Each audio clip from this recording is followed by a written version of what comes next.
Sports board Punjab کا صوبے میں اسپورٹس کی بحالی کا مشن، اس حوالے سے ہمارے ساتھ بات چیت کے لیے موجود ہیں ڈی جی اسپورٹس پنجاب محمد طارق قریشی صاحب. ان سے پوچھتے ہیں جی کہ قریشی صاحب اسپورٹس ہی اسپورٹس کرائی جا رہے ہیں، اب لگتا ہے کہ سارا کسر آپ نے نکالنی ہے. دیکھیں، گورنمنٹ آف پنجاب نے سی ایم صاحبہ نے یہ یوتھ ایئر ڈکلیئر کیا 2026 کو، تو اس میں یوتھ کو انگیج کرنا جو ہے وہ بڑا امپورٹنٹ ہے. یوتھ آپ کو معلوم ہے کہ اس وقت جو بچے ہیں ہمارے وہ ٹیبز میں اور موبائل فونز میں وہ بہت بری طرح جو ہے وہ پرابلم ڈیولپ ہو چکی ہے آلریڈی. تو بچوں کو گراؤنڈ میں لے کے آنا یہ ایک بڑا ٹاسک ہے. اس سلسلے میں ہم نے اکیڈمیز جو ہے وہ سٹارٹ کی ہیں، جس کا دو پرپزز ہیں. ایک تو بچوں کو ہیلدی ایکٹیویٹیز میں لے کے آنا، اور سیکنڈلی فیوچر ایتھلیٹس جو کہ پاکستان کو ریپرزینٹ کریں، نیشنل گیمز میں انٹرنیشنل گیمز میں جائیں اور میڈلز لے کے آئیں. تو یہ چائنیز ماڈل ہے جس طریقے سے انہوں نے اپنی اسپورٹس کو ڈیولپ کیا، اور آپ نے دیکھا کہ اس وقت تو دنیا میں ٹاپ پہ ہیں. اس کا بھی یہی طریقہ تھا کہ جس ایج میں بچوں نے پڑھنا ہوتا ہے اسی میں انہوں نے کھیلنا ہوتا ہے اور اپنے آپ کو اسپورٹس میں بھی گروم کرنا ہوتا ہے.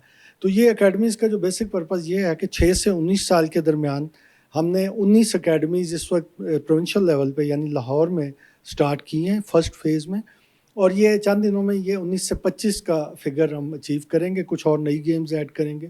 یہ ونس اس کو اسٹیبلش کرنے کے بعد چند دنوں کے بعد ہم جائیں گے ڈویژنل ہیڈ کوارٹرز پہ اور ڈسٹرکٹس میں، یعنی فیز 2 میں ہم پورے پنجاب میں اس کو پھیلائیں گے، اور بچوں کو ہمارے جو کوچز ہیں وہ ان کے اپنے ہوم اسٹیشنز پہ وہاں پہ ٹرین کریں گے. اور انیشیلی ٹریننگ ہوگی، پھر ان اکیڈمیز کی گیمز وغیرہ کروائیں گے، ان کو کمپٹیشن موڈ میں بھی لے کے آئیں گے. اور جو بیسٹ پرفارمرز ہیں ان کو پھر اسٹائپینڈس جو کہ انڈورسمنٹ ہمارا جو انڈورمنٹ فنڈ ہے اس میں ہے، اور جو پراپرلی جو کوچز انڈورس کریں گے جن کو جو ٹاپ پرفارمرز ہوں گے ان کو ہم لے کے ساتھ چلیں گے، ان کو اسٹائپینڈس بھی دیں گے اور ان کو ہائر لیول پہ گروم بھی کریں گے.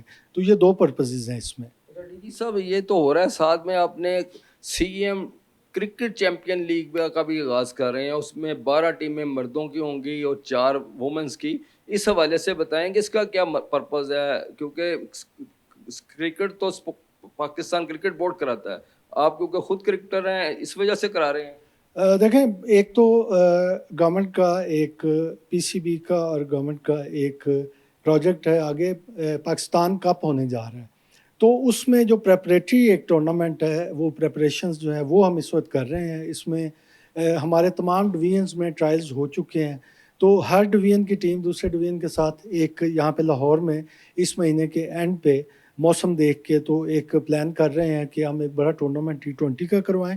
وہاں کے جو بیسٹ پرفارمرز ہوں گے وہ پھر پاکستان کپ میں پنجاب کو ریپرزینٹ کریں گے. اسی طرح جو خواتین کی ہے فیمیل کرکٹ ہے اس میں بھی ٹیلنٹ بیسیکلی گروم کرنے کے لیے ہم یہ ایونٹ سارے آرگنائز کر رہے ہیں. جو کرکٹ ہے ان 25 اکیڈمیز میں کرکٹ بھی ایک اکیڈمی ہے. سو یہ ساری چیزیں یہ ساتھ لے کے ہم چل رہے ہیں. نیدا ڈار کی بھی خدمات آپ نے لے لی ہیں، عمر اکمل بھی نظر آ رہے ہیں، اعزاز چیمہ بھی. یہ کیا پنجاب اسپورٹس بورڈ کے لیے کام کریں گے اب؟ دیکھیں، یہ جوائنٹ وینچر ہے، اس میں پی سی بی ہمارے ساتھ ہے، تو ان کی طرف سے جو ٹیکنیکل اسسٹنس ہے، سپورٹ ہے، وہ ہمیں پوری طرح حاصل ہے.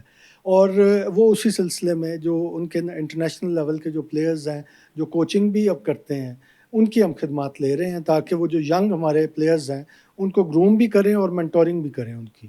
جی بہت شکریہ. آپ نے D G sports Punjab Tariq Qureshi صاحب کی گفتگو سنی. وہ کہہ رہے ہیں کہ اکیڈمیز کا مین مقصد یہ ہے کہ نوجوانوں کو اسپورٹس کی طرف لانا ہے، تاکہ جو حکومت کا ویژن ہے اس پر پوری طرح عمل کیا جائے. اور اسی طرح جو کرکٹ چیمپئن لیگ کرائی جا رہی ہے اس کا بھی مقصد یہ ہے کہ پورے ڈویژن جتنے بھی ہیں پنجاب کے ان تمام کھلاڑیوں کو موقع دیا جائے، تاکہ وہ گراس روٹ لیول سے بہتر پرفارم کر کے جو پھر ملکی اور پھر انٹرنیشنل سطح پر پاکستان کا نام روشن کر سکیں.